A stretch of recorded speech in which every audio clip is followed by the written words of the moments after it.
Shalom, shalom semuanya. Ya, kiranya damai sejahtera Tuhan melingkupi setiap kehidupan kita semua. Siap menerima kabar berita dari surga. Ya, saya mau katakan pada saudara, ketika Tuhan mau bicara, ada satu oknum yang akan memberikan penolakan keras.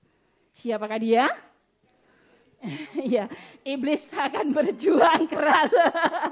Ya, menolak setiap apa yang akan Tuhan sampaikan. Hari ini kita akan sama-sama belajar tema firman Tuhan, yaitu menjadi murid yang memuridkan.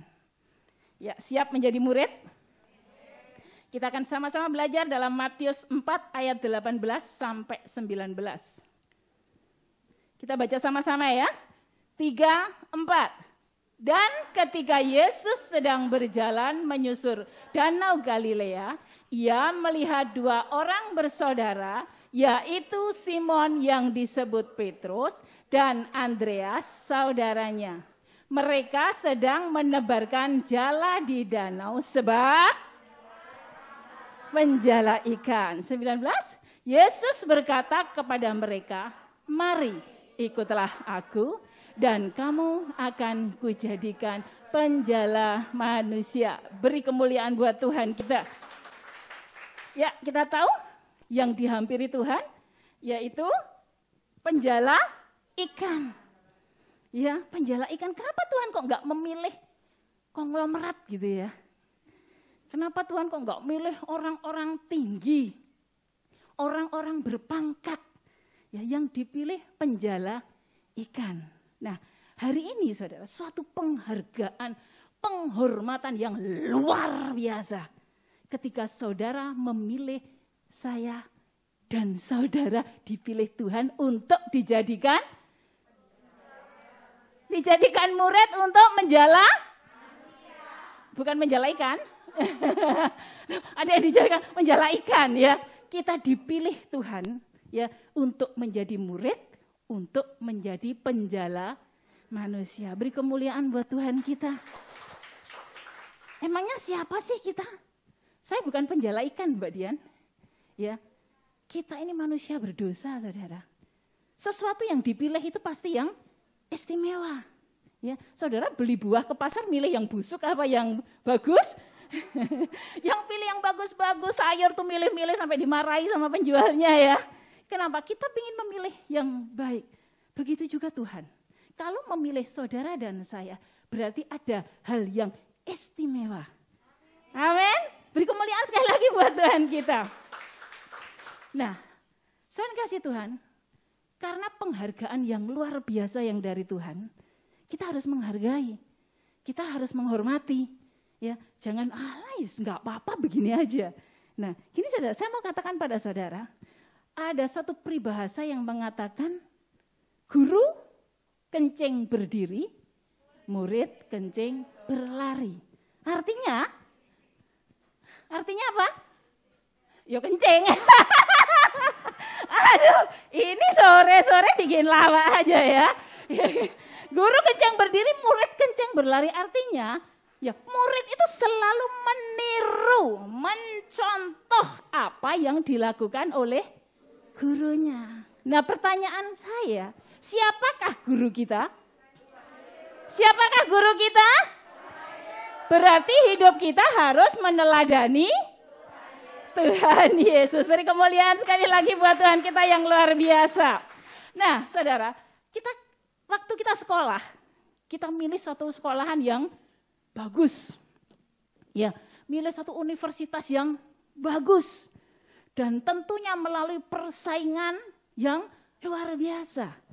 Ketika kita masuk dalam satu sekolah dan kita diterima, wow. Ya, gitu aja senang kok, apalagi kita diterima sebagai muridnya Kristus. Ya, kita harus lebih senang daripada saat kita diterima oleh sekolahan dunia. Nah, kalau kita sudah dipilih menjadi salah satu sekolah, kita harus mematuhi aturan-aturan yang dibuat oleh sekolah. Kalau kita enggak melakukan aturannya, sanksinya strap. Ya, sanksinya SP1, SP2, SP3, jauhlah. Ya, kamu sudah enggak berhak dididik di sini, enggak bisa dididik sekolah ini. Ya, begitu juga saudara, kalau kita sudah dipilih Tuhan menjadi muridnya untuk dijadikan penjala manusia, apa syaratnya untuk kita bisa menjadi murid yang dipilih? Kita akan baca lanjutkan tadi di dalam Matius 4 ayat yang ke-20. Syarat apa untuk menjadi murid Kristus? Ya. Lalu mereka pun segera meninggalkan jalannya dan mengikut dia. Seorang nelayan penghidupannya ya ndek jala itu. Ya, enggak ada seorang nelayan penghidupannya di mobil. Kalau di mobil itu sopir. Tapi seorang nelayan hidup matinya ya di jala itu. Tapi ketika Tuhan koleh, ikut saya. Dia harus meninggalkan jalannya. Waduh, secara manusia kita kadang khawatir saudara, lah aku nanti makan opo? Ya, kalau aku meninggalkan jalanku terus aku ikut Tuhan itu loh. Nanti gimana dengan keluargaku? Ya, kita tahu saudara, Tuhan kita itu bukan Tuhan yang jahat. Tidak ada orang tua yang menyuruh anaknya pergi ke warung membeli gula nggak ngasih uang. Ya, saudara punya anak, nak beli gula 1 kilo. Saudara kasih uang enggak? Kasih lah, manusia dunia aja tahu kok. Apalagi Tuhan kita gitu. Tuhan itu lebih tahu. Tuhan itu lebih luar biasa dibanding manusia. Jadi ketika Tuhan memanggil saudara dan saya untuk melakukan satu pekerjaan besar, jangan khawatir. Tuhan pasti menyediakan kemuliaan buat Tuhan kita. Haleluya. Nah, di sini dikatakan ya, lalu mereka pun segera itu lelet apa? Cikha gitu. Cikha gitu. Wadilah dia. Segera ya, tanpa pikir panjang saudara. Ketika Tuhan panggil, ayo ikut aku, kujadikan kau penjala manusia. Dia langsung segera dia buang jalannya. Dia lalu mengikut Yesus. Nah, itu syaratnya menjadi pengikut Kristus itu enggak boleh lemot-lemot. Ya, ayo bertobat. Asik talah Tuhan. Nanti aja loh. Loh, hari Tuhan sudah dekat. Aku masih muda, nanti aku lek wis tua tak bertobat. Saya mau katakan pada saudara, deadline kita enggak nunggu harus tua. Ya. Umur kita di dunia ini loh, enggak menunggu tua. Dan orang meninggal enggak harus sakit. Ya, kemarin saudara saya enak-enak tidur. Sudah enggak bangun lagi saudara. Kita pun enggak tahu kapan waktu kita. Kalau Tuhan sudah memanggil, ayo cepat. Jangan berlambat-lambat. Nanti jadi tiang garam, saudara. Ya, ingat peristiwanya Lot? Ayo cepat. Hari ini dunia pun sedang bergoncang, saudara. Perang terjadi di mana-mana. Orang Ukraina nyangka enggak kalau negaranya mau dibombardir? Enggak, mereka santai-santai. Tapi apa yang terjadi? Ketika hari itu terjadi, harta pun tidak berfungsi. Orang yang kaya-kaya rumahnya hancur. Mobil-mobil mewah hancur. Apa yang mau dibanggakan? Begitu juga dengan kehidupan kita. Ketika Tuhan memanggil saudara dan saya, ayo segera tinggalkan cara hidup yang lama. Cara hidup saudara dan saya beda. Setiap kita punya masa lalu yang beda. Tapi Tuhan gak mau tahu. Tuhan gak peduli dengan masa lalu saudara. Tuhan gak peduli dengan kebobrokan hidup kita di masa lalu. Yang Tuhan mau lihat bagaimana komitmen kita hari ini. Mau berkomitmen di hadapan Tuhan?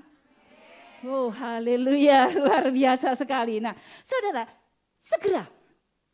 Jangan berlambat-lambat. Tinggalkan kebiasaan-kebiasaan lama. Kebiasaan gosip, kebiasaan ngerumpi, kebiasaan mencela orang, kebiasaan malas-malas, semua kebiasaan buruk cepat tinggalkan. Supaya kita menjadi murid Kristus. Nah, yang kedua saudara, syarat untuk menjadi murid Kristus. Yang pertama tadi meninggalkan hidup yang lama. Yang kedua, dalam Lukas 14 ayat 26. Syarat untuk mengikut Kristus. Wah ini, ya kita akan baca lebih semangat lagi ya. 3, 4. Jikalau seorang datang kepadaku Dan ia tidak membenci bapaknya, ibunya, istrinya, anak-anaknya, saudara-saudaranya laki-laki atau perempuan, bahkan nyawanya sendiri, ia tidak dapat menjadi muridku. Orang yang tidak pernah mengerti firman Tuhan, dengar ini kaget, saudara. Enggak mau aku jadi orang Kristen. Mah aku apa disuruh benci bapak disuruh membenci ibu suruh membenci istri atau suami suamiku sing ganteng ya eman dah ya disuruh membenci ya. Saudara harus paham apa maksud firman Tuhan ini. Saya yakin semua tahu toh maksudnya. Ada yang belum tahu? Astagfirullah. Ya, kita harus tahu apa maksud firman ini, yaitu kita jangan menempatkan yang semuanya itu melebihi cinta kita kepada Tuhan. Boleh mencintai orang tua harus. Mencintai anak wajib. Tapi jangan melebihi cinta kita kepada Tuhan. Itu menjadi berhala. Jadi ayat ini saudara jangan salah mengerti. Menjadi orang Kristen, wah kamu gak telepon bapakmu? Enggak, ya udah ikut Tuhan. Sekarang gak boleh mencintai bapaknya. Gak telepon suamimu? Enggak lah, ngapain aku cinta Tuhan. Kok aku sekarang sudah hidup baru, aku lahir baru. Hati-hati. Artinya jangan mencintai apapun deh. Uang kita pun jangan kita cintai lebih dari cinta kita kepada Tuhan. Saya tahu saudara kesini sama saya mencari uang. Ada yang mencari yang lain? Mencari uang. Tapi saya katakan pada saudara, tidak semua masalah bisa diselesaikan dengan uang. Ya, tidak semua masalah bisa diselesaikan dengan uang. Tapi semua masalah bisa kita selesaikan bersama Tuhan. Beri kemuliaan buat Tuhan kita. Saudara punya duit banyak, ada banjir kayak kemarin. Apa kita sibuk menyelamatkan uang kita? Ketika Semeru erupsi waktu itu, saya punya saudara di bawah lereng Semeru. Ketika erupsi terjadi dia lari. Saya tanya, kamu bawa skincare enggak? Aduh, di mana mau bawa skincare Mbak Dian? Selamatkan diri, saya lari itu. Loreng Madura, ngocak kakek. Ya. Loh terus kamu bawa apa anakmu? Loh anak saja saya lupa. Ditinggal semua. Saya lari Mbak Dian. Lah yang kamu bawa apa? HP. Ternyata HP lebih dari segalanya. Lari tunggang langgang, saudara. Begitu ada suara apa itu? Gemuruh itu. Lek bahasa Indonesia kan jemblegur. Dia lari tunggang langgang. Orang tua ditinggal, anak ditinggal, skincare ditinggal, yang dibawa cuma apa? HP. Luar biasa HP ini ya. Nah, saudara kasih Tuhan. Syarat menjadi murid Kristus yang kedua. Ya, kita enggak boleh mencintai apapun lebih dari cinta kita kepada Tuhan. Enggak gampang memang ya. Enggak gampang, tapi bisa kita lakukan kalau kita mau belajar. Seberapa banyak di sini yang kita mau belajar? Amin. Haleluya, beri kemuliaan buat Tuhan kita. Nah, selanjutnya syarat yang ketiga untuk menjadi murid Kristus. Kita baca dalam Lukas 14 ayat 27. Barang siapa tidak memikul salibnya dan mengikut aku, ia tidak dapat menjadi. Ya, Mbak Dian, aku nanti tak ke alas, tak ngambil salib, tak pikuli. Ya. Tahu semua toh tentang memikul salib? Ya pasti tahu dong. Sebagai orang Kristen ya, yang selalu mendengarkan akan firman Tuhan. Kita harus menyangkal diri. Menyangkal kedagingan kita. Menyangkal ego kita. Ya, memikul salib. Untuk melakukan kehendak Bapa. Lebih dari kehendak hati kita. Ya, dan ini memang gak gampang. Sekali lagi saya katakan harus belajar. Semua itu gak bisa instan, saudara. Anak kecil aja apa langsung bisa berjalan? Anak kecil kan masih diajari berjalan. Jatuh enggak? jatuh. Jadi saudara mau mengikut Tuhan Yesus, kalau ada masalah kiranya kita jatuh, gak usah takut. Ketika tangan kita dipegang Tuhan, sekalipun kamu jatuh, tidak akan sampai tergeletak. Sebab tangan Tuhan yang menopang kita. Anak kecil belajar jalan, jatuh saudara. Ditolong. Sini nak, lu sayang, jatuh mana yang sakit nak. Itu namanya anak kecil belajar berjalan. Bagaimana seandainya seusia saudara dan saya jatuh di Victoria Park nggak mau jalan, nggak mau bangkit. Saudara penginjilan di Victoria Park tiba-tiba kesandung nak gedebuk, nggak mau bangkit. Ayo,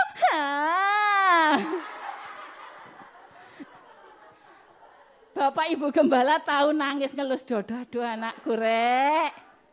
Ya, orang yang dewasa cara belajarnya berbeda dengan anak kecil. Begitu juga orang yang baru bertobat.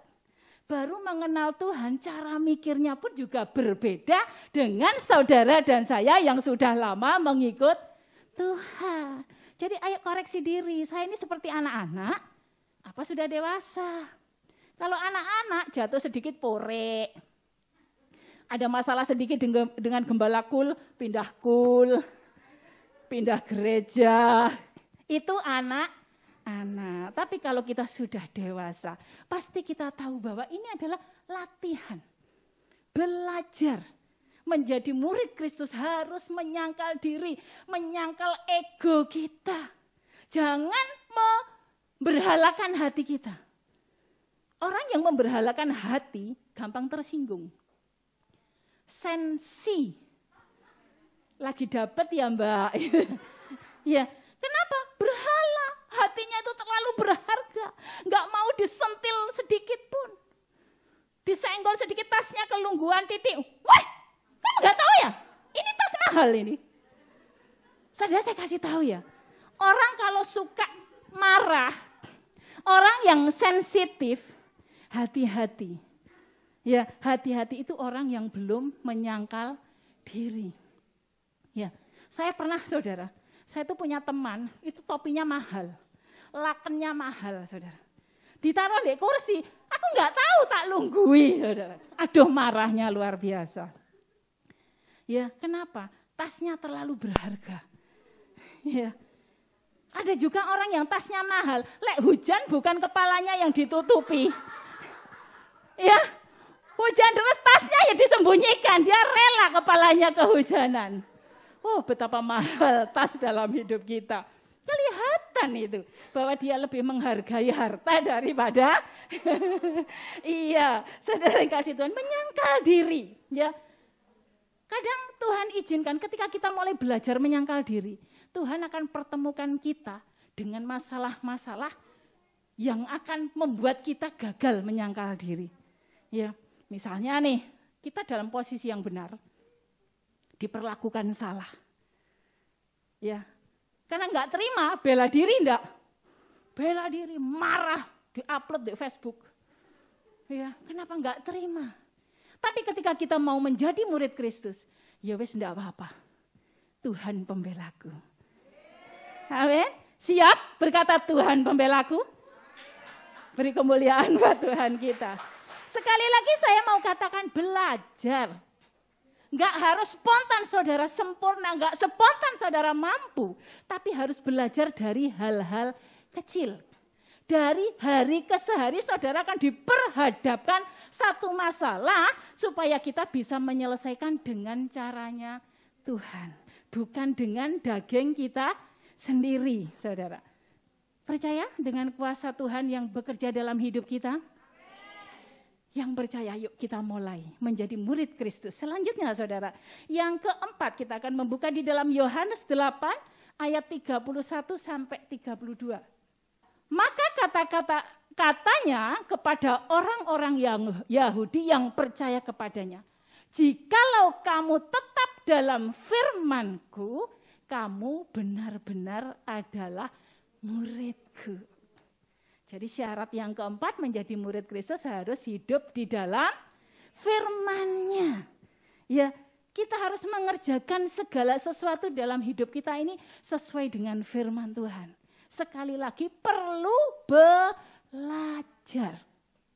Oh Mbak Dian sudah sempurna, sempurna udah diangkat ke surga saya.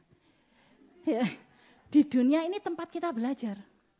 Tuhan Yesus mati di atas kayu salib, Tuhan katakan sudah selesai. Tugas Tuhan sudah selesai, tugas kita kerjakan keselamatan itu. Ya, dari hari ke sehari sampai batas waktu usia kita berhenti, itulah kelulusan kita. Ya, hari ini kita semua belajar. Sebagai murid semua kita sedang menuntut ilmu kebenaran di dalam Tuhan. Ya, jadi sekali lagi saudara, kita mau belajar, apapun yang kita perbuat dalam Kolose 3 ayat 23 dikatakan, apapun yang kamu perbuat, perbuatlah dengan segenap hatimu seperti untuk Tuhan, bukan seperti untuk manusia. Itu firman Tuhan yang mengatakan. Jadi kalau kita mau ya melakukan sesuatu, kita pikir, aku mau melakukan ini sesuai enggak ya dengan hati Tuhan? Saya percaya kok orang yang sudah mengenal Tuhan, mau melakukan kejahatan itu ada suara Roh Kudus. Ya, suara Roh Kudus berbisik-bisik. Seperti ketika Raja Daud. Karena dia lagi santai, enggak ada kerjaan, Raja Daud jalan-jalan. Di atas loteng dia melihat, iya orang cantik sedang mandi tayo. Mau dilihat dosa, enggak dilihat eman. Ada Roh Kudus enggak yang bicara dalam hatinya? Ada. Tapi sayangnya, ya, Raja Daud waktu itu lebih mendengarkan apa kata mata daripada mendengar apa kata Tuhan. Roh memang penurut Mbak Dian, tapi daging lemah. Itu alasan, tapi jangan kita mau kalah dengan kelemahan. Setiap kita diberi kuasa untuk berkata tidak. Dan ini perlu belajar. Inilah fungsinya murid. Murid harus selalu belajar setiap hari. Karena itu jangan berhenti, ya, selalu renungkan firman Tuhan. Ada di sini yang enggak pernah baca firman Tuhan setiap hari? Tidak ada, GBI gitu loh. Ya. Kita merenungkan firman Tuhan setiap hari, apalagi DNA gereja kita ini adalah doa, pujian, penyembahan. Ayo kita bangun itu dalam kehidupan kita.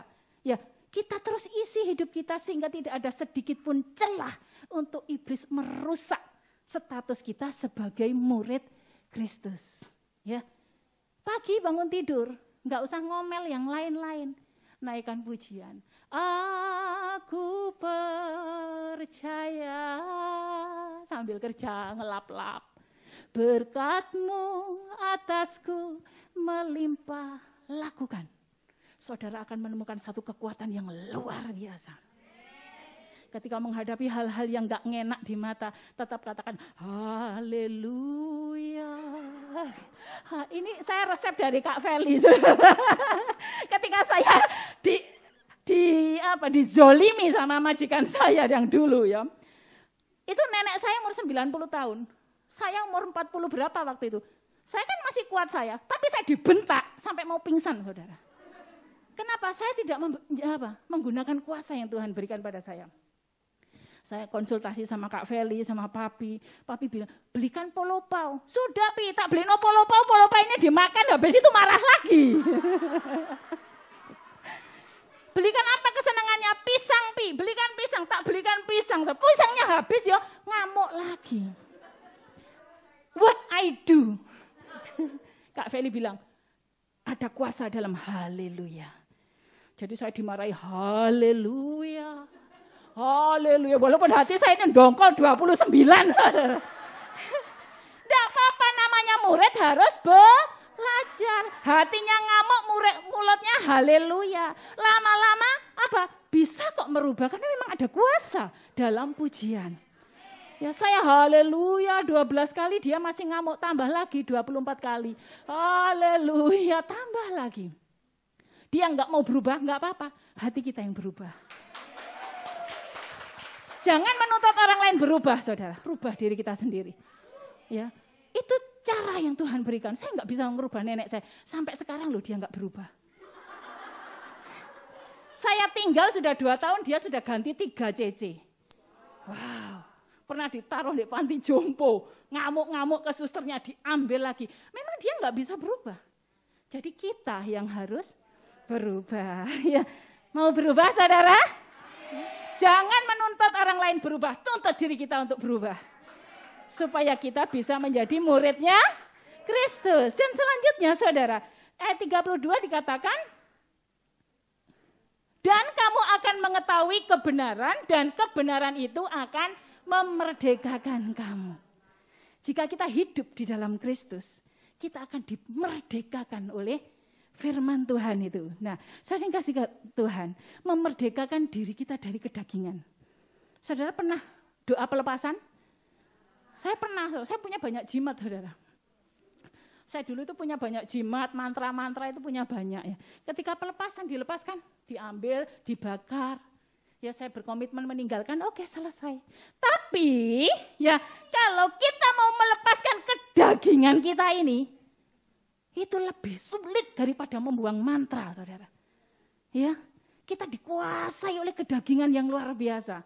Tetapi ketika kita hidup di dalam firman Tuhan, firman itu yang akan memerdekakan kita. Beri kemuliaan buat Tuhan kita.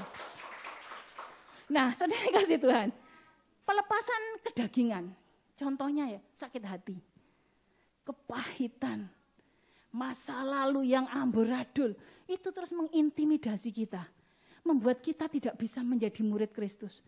Kalau melihat orang yang menyakiti kita lagi tersenyum itu hati kita sewakit, saudara. Ngelihat orang yang nyakiti kita sedang makan bakso, luka hati kita. Kita enggak terima ngelihat dia bahagia. Itu namanya apa?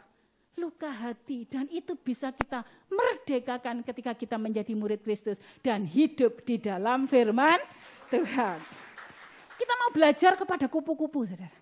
Ya, metamorfo yang pernah disampaikan Papi, saya orangnya paling geli lihat ulat saudara. Seandainya saya nggak geli, saya akan tampilkan fotonya. Ya, saya nggak mau.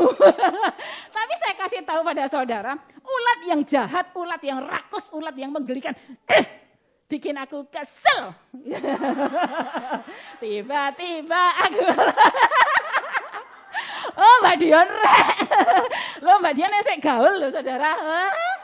Umur boleh tua rek. Ya. Saya itu paling benci sama ulat saudara. Saya itu kan pencinta bunga mawar ya. Makanya saya itu cantik seperti mawar. Saya pencinta mawar saudara. Saya kalau pergi ke Kota Batu itu beli mawar itu tak pangku saudara. Tahu di pangku? Supaya enggak rusak tak pangku. Sampai rumah tak tanam. Tahu enggak paginya itu gerimpis semua. Dihabiskan sama ulat. Saya itu marah saudara. Sudah makan sembunyi lagi. Iya Pak? Tak cari-cari mana ulatnya ini tidak ada. Dicari-cari, ketemu dia sembunyi sama melototi saya ini. Ket. Enggak merasa berdosa saudara. Sudah merusak, sembunyi, mendelik lagi. Nah, tapi setelah dia menyadari kesalahannya. Ulat aja sadar loh dengan kesalahannya. Akhirnya dia bertobat dan berubah menjadi kupu. Setelah jadi kupu-kupu apa dia doyan dengan daun? Doyan dengan daun? Padahal daun itu dulu makanannya. Setelah dia berubah menjadi kupu-kupu, ada daun hijau, daun kuning, daun apapun dia enggak akan noleh. Begitu juga yang Tuhan kehendaki dalam hidup kita. Kalau kita mau hidup di dalam Tuhan, kita mau bertobat, tinggalkan daun. Tinggalkan hidup lama. Fokus kita kepada Tuhan karena kita adalah murid Kristus. Ya, yang selanjutnya yang terakhir saudara. Syarat menjadi murid Kristus yaitu Yohanes 13 ayat 34. Ya, Yohanes 13 ayat 34. Aku memberikan perintah baru kepada kamu yaitu supaya kamu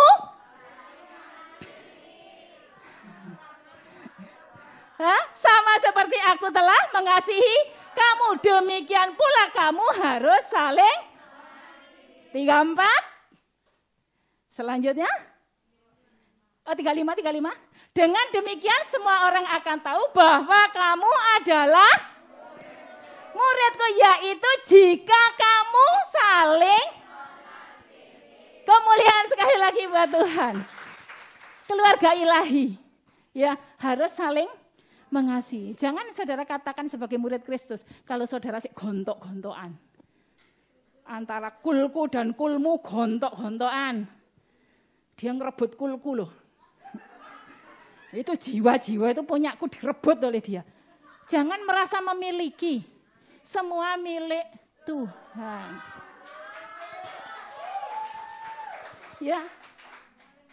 Jadi saling mengasihi itu adalah syarat menjadi murid Kristus. Nah, suatu hari saya tak ketemu sama teman saya. Loh, kamu kok sekarang nggak main sih sama temanmu yang biasanya? Enggak Mbak Dian, apa? Masalah tok dia itu. Males aku berteman sama dia, masalah tok. Saya ngerenung saudara. Orang dunia beda dengan keluarga ilahi. Keluarga ilahi kalau ada orang punya masalah ya itu PR kita. Itu adalah pasien yang harus disembuhkan. Kita ini perawat Tuhan dokternya. Kita dipakai Tuhan untuk menyembuhkan orang-orang yang luka hati. Ya, untuk merawat orang-orang yang jatuh, jangan ditinggal, jangan diasingkan, jangan dijauhi. Itu kewajiban seorang murid. Kita ini anak raja damai, ayo ciptakan damai. Di dalam kehidupan kita, dalam media sosial kita. Siapa di sini yang mengikuti pembunuhan? FS, marah enggak? Marah enggak? Marah, ya marah lah Mbak Dian sudah tahu itu perbuatan dosa kok dilakukan, ya marah lah aku. Saya mau tanya saudara tahu enggak dosa dan perbuatan yang tidak berdosa, saudara tahu? Tahu toh? Tapi kenapa kita masih suka melakukan dosa? Ayo, si pembunuh itu juga gitu, dia enggak punya cita-cita jadi seorang pembunuh. Tapi keadaan dunia yang menggiring dia. Karena ketidakwaspadaannya dia sebagai seorang murid, sehingga jadi pembunuh. Tugas kita mendoakan. Jangan ikut-ikutan jadi kompor gebros. Ya ikut, bunuh dia. Tahu seperti orang Yahudi, salibkan dia. Hati-hati saudara, iblis memancing loh. Iblis memancing kita. Ya, masalah belum selesai terjadi KDRT. Marah-marah dengan KDRT. Padahal dia sedang melakukan firman Tuhan loh.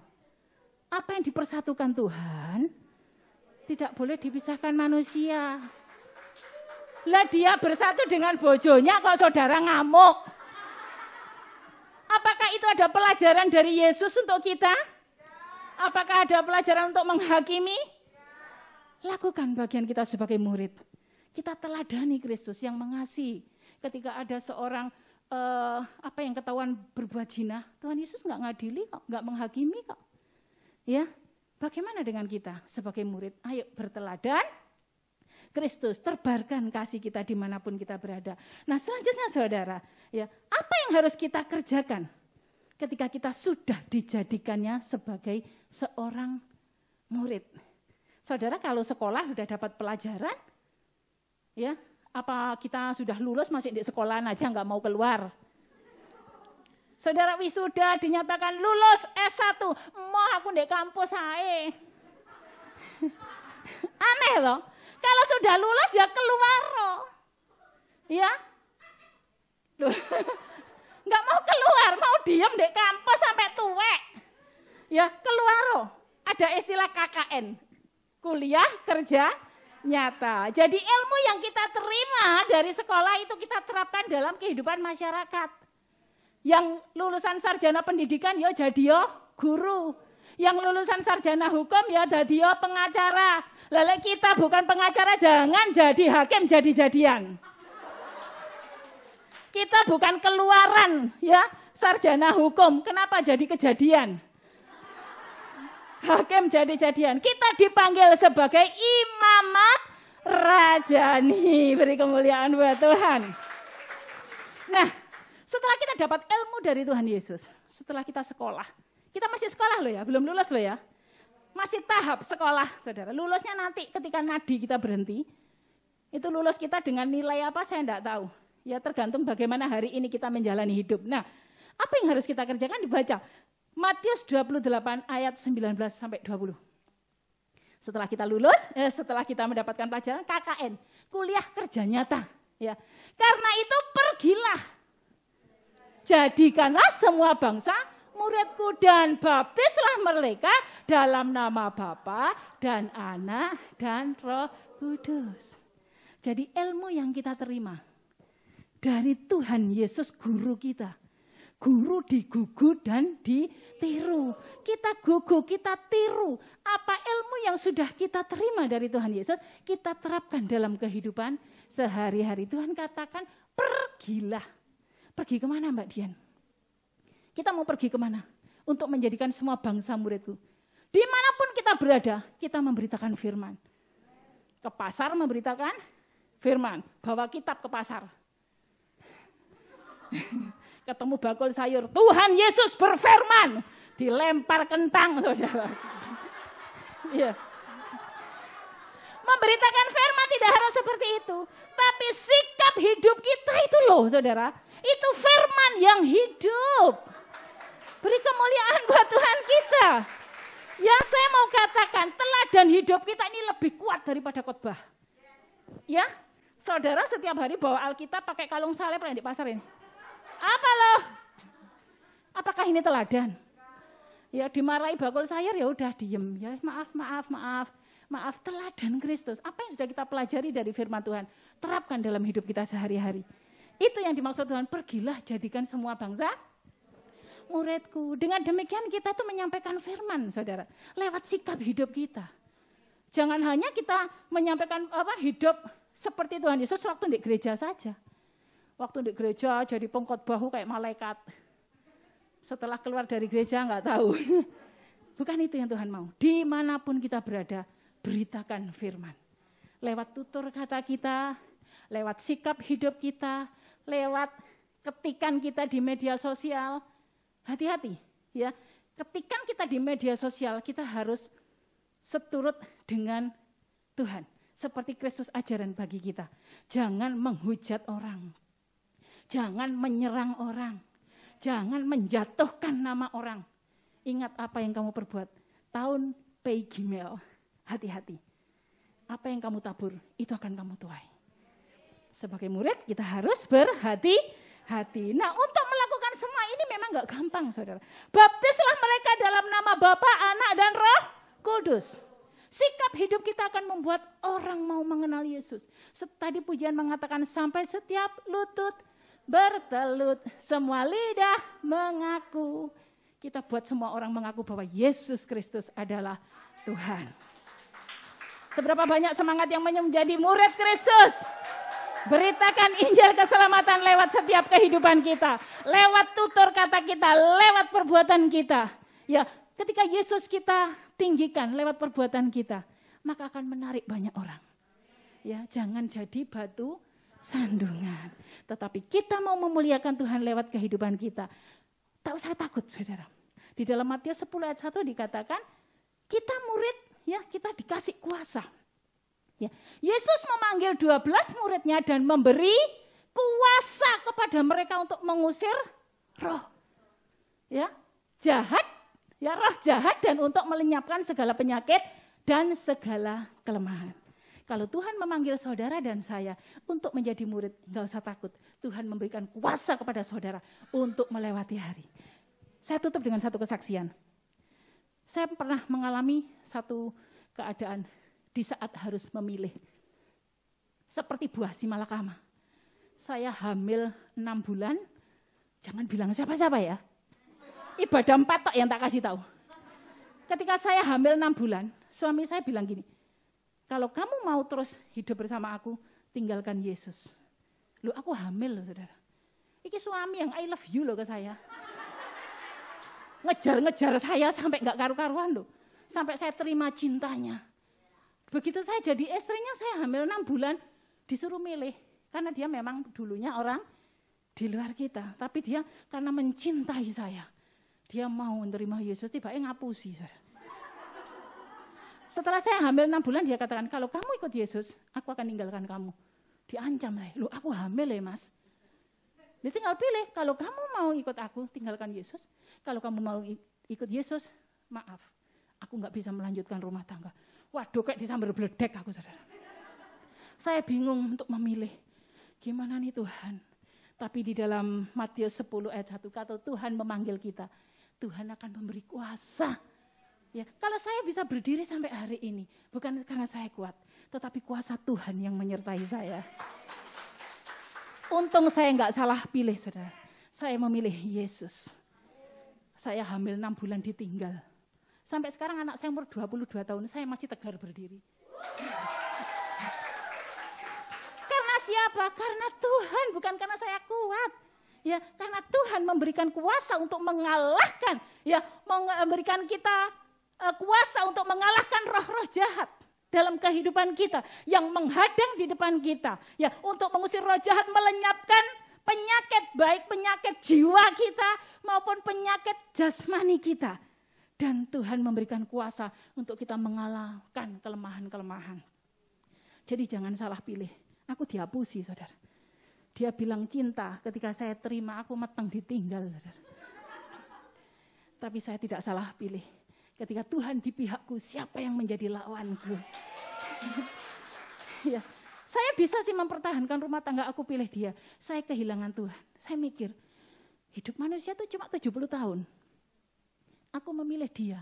Aku kehilangan keselamatan. Aku ditunggui. Waktu itu saya umur 30 tahun. Kalau umur 70 tahun tinggal berapa? 40 tahun. Itu panjang umur loh, saudara. Ya. Saya pertahankan, tapi saya kehilangan keselamatan kekal. Ya enggak mampu. Aku enggak mau saya. Akhirnya saya mengambil satu keputusan. I love you, Jesus. Puji nama Tuhan. Saudara, Tuhan memanggil saudara dan saya untuk menjadi murid. Jangan takut. Ayo tetap berjalan. Ya, pegang apa janji Tuhan. Ada kuasa dalam kehidupan kita. Yang siap menjadi Kristus katakan haleluya. Haleluya. Haleluya. Kita dipanggil untuk memberitakan firman Tuhan. Jadikan semua bangsa muridku. Yang siap menjadi murid, mari sama-sama bangkit berdiri. Haleluya. Haleluya.